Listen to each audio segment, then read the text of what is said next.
ఓకేనా? అజ్ఞానతిమిరాంధస్య జ్ఞానాంజనశలాకయా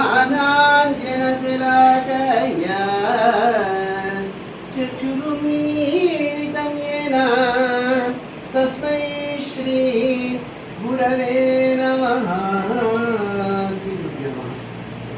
నేను చెప్పింది రిపీట్. గురు బ్రహ్మ శ్లోకం తెలుసు కదా, గురు బ్రహ్మ శ్లోకం ఒకటే చెప్పండి. సాంస్క్రిట్లు అన్నీ చెప్తే మీరు మళ్ళీ గుర్తు చదువుతారని అదొకటే చెప్పిస్తున్నాను.